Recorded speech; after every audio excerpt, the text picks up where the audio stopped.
સુરતના કાપોદ્રા પોલીસ મથક દ્વારા મેગા સર્ચ ઓપરેશન ગેસ રિફિલિંગનું મસ્ત મોટું રેકેટ ઝડપી પાડવામાં આવ્યું। અલગ અલગ 13 જગ્યાએ રેડ કરવામાં આવી। 40થી વધુ ગેસની બોટલોને વજન કાંટા અને મશીન કબજે કર્યા। પોલીસે 13 લોકોની અટકાયત કરી। ગેસની મોટી બોટલોમાંથી નાની બોટલોમાં ગેસ રિફિલિંગ કરવામાં આવતું હતું। શહેરમાં અગાઉ ગેસ રિફિલિંગમાં લોકોના જીવ ગયા હોવાની ઘટના ગબની ચૂકી છે। ત્યારે કાપોદ્રા પોલીસ દ્વારા સમગ્ર કૌભાંડ ખુલ્લો પાડીને કાળા ધંધા પર લગામ લગાવવાનો પ્રયત્ન કરવામાં આવ્યો છે। પોલીસ કમિશનર શ્રી અનુપમસિંહ ગેહલોત સાહેબ નાઓએ આપેલ સૂચના અને માર્ગદર્શન મુજબ સુરત શહેરમાં લોકોની જાનહાનિ સાથે જોખમરૂપ રીતે વર્તતા હોય અને લોકોની જિંદગી જોખમમાં મુકાતી હોય તેવા કૃત્યો અટકાવવા સારું પોલીસને કાર્યવાહી કરવા માટે સૂચના આપેલ હોય, જે અનુસંધાને સેક્ટર 1 વાબાંગ જમીન સાહેબ, ઝોન પોલીસ કમિશનર શ્રી ભક્તિ ઠાકર સાહેબની સૂચના અને માર્ગદર્શનના આધારે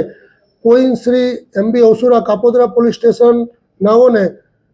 મળેલ બાતમી હકીકત આધારે કાપોદ્રા પોલીસ સ્ટેશન વિસ્તારના દીનદયાળનગર, મુળગા કેન્દ્ર, વડવાળા શોપિંગ સેન્ટર, અક્ષર ડાયમંડ, રામકૃષ્ણ કોલોની, ભરવાડ ફળિયા, મોહનબાગ, બરોડા પ્રિસ્ટેજ વિસ્તારમાં લોકોની જિંદગી જોખમમાં મુકાય અને લોકોનું મૃત્યુ નિપજે તે રીતે ગેસની મોટી બોટલોમાંથી નાની બોટલો રિફિલિંગ કરી અને તેનું વેચાણ કરતા હોય તેવી અલગ અલગ 13 જગ્યાઓ ઉપર કાપોદ્રા પોલીસ સ્ટેશનના પોલીસ ઇન્સ્પેક્ટર શ્રી તથા ડિસ્ટ્રિક્ટ PSI શ્રી પંડ્યા તથા તેઓના સ્ટાફ દ્વારા ગઈકાલ તારીખ 24/4/2024ના રોજ કાર્યવાહી કરી અલગ અલગ કુલ 13 ગુનાઓ રજીસ્ટર કરવામાં આવેલ છે અને આ ગુનાના કામે કુલ મોટી બોટલ 41 તથા રિફિલિંગ કરવાના સાધનો તથા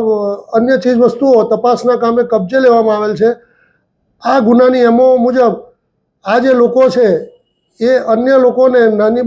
મોટી ગેસની બોટલોમાંથી નાની ગેસની બોટલો રિફિલિંગ કરીને ભરી આપતા હોય છે અને બિલકુલ કોઈ પણ રીતે લોકોની જિંદગી જોખમમાં મુકાય અને પોતાની જિંદગી પણ જોખમમાં મુકાય તે રીતે વર્તતા હોય કાપોદ્રા પોલીસ સ્ટેશન દ્વારા ઇનિશિયેટિવ કાર્યવાહી કરવામાં આવેલ છે, જે સરાહનીય છે।